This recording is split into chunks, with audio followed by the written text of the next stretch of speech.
Makusugon din pala talaga tong Beatrix na to kasi nadoble pa yung tawon siya.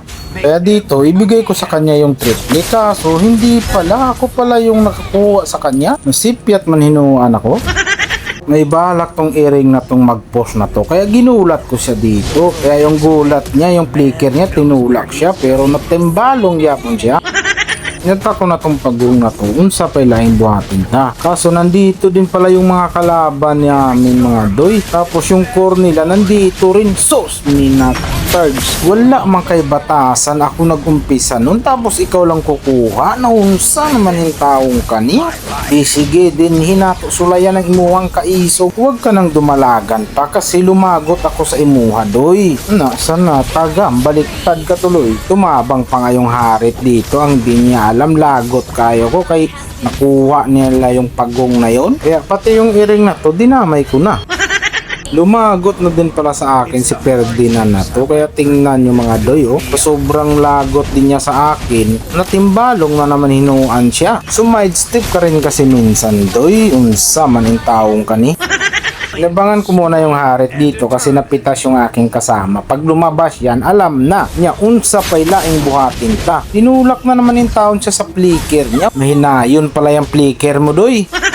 Dito may napansin ako sa kanila mga doy. Parang nagsama-sama na intawon sila. Napakaswerte pa nga yung Rafaela dito. Tinatulak pa ng flicker niya. Ganyan mag-flicker doy. Siguro close yun sila ng flicker niya kasi iniligtas siya yung taon mga doy. Dito nag-turtle na pala yung taon sila mga doy. Kaya tamang tago muna ako sa tanglad na to. Kaso napitas na yung tatlo ng aming kasama. Kaya lumabas na ako, bas hindi ay. Kaso di putar, ang dami pala yung tao nila mga doy. Ay naunsa naman yung taon ko. Uy, sa tingin ko nasipyat lang ako doon mga doy. Hirap talaga pag manggigil ka mga doy. Tingnan mo yung nangyari dito. Kakahabol na gusto ko sanang makaganti kaso wala pa rin mga doy. Halaka, ano to mga doy? Bakit ang dami yung tao nila dito? Ay naunsa naman yung tao ni? Kala ko nga okay pa ang lahat. Kaso ang lahat iniwan ako mga doy. Tapon pa ng ice yung Aurora dito. Kaya hinabol ko mga doy. Kaya nalamigan man hinuan ako. Kaso nakaprosin mga doy pag sapak ko. Halaka, nandito pala yung tawon sila.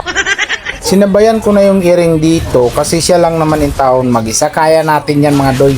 Magtiwala lang kayo sa akin. Kaso ala, nakalitra mo kong kawala.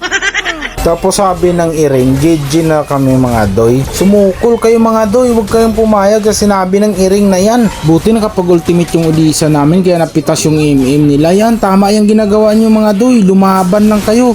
Huwag kayong pumayag dyan. Huwag kayong mag-alala. Nandito lang ako naka-cheer sa inyo. Sige yan, tama. Abulin mo yan, Zilong. Bumbahin mo Zilong. Ay kaso tinamaan taon yung Zilong doon. Tapos sinabol ng harit. Tapos napitik lang siya sa earring na yun. Dahil gising na tayo mga doy, tamang diskarte tayo dito. Ano kayang magandang discarding gagawin ko dito mga doy? Tapos sinabihan pa ako ng Beatrix dito, pasapak daw. Ang tinarget ko talaga dito mga doy, yung anak ng Biksana. Kaya nakuha ko mga doy. Kaya laking bagay sa amin to mga doy. Pero hinahabol talaga nila kami dito mga doy. Kahit saan kami magpunta. O kita nyo naman yan no. Lumagot sila kasi nakuha ko yung anak ng Biksana eh. Tingnan nyo, ako talaga yung target nilang tatlo oh. Ay naunsa naman yung taon mo ni. Dito dumali na ako mga doy kasi umasgad na yung taon yung mga banat ko. Hindi ko alam kung bakit. Kaya yung harit dito nabigyan ko yung taon siya. Damay ko pa nga sana yung Aurora kaya lang naprosin pa yung taon ako. Halaka, naunsa naman yung taon eh. Umasgad talaga yung mga paa ko mga doy kasi napunta ako lagi sa timbalong eh. Ay buti na lang naubos ng mga kakampi ko yung mga kalaban namin. Uy, kalami. Maraming salamat sa inyong oras at tinapos nyo pa. O wala pa ka nakapag-subscribe ay nagdulat yung tao na sabihan pa kita.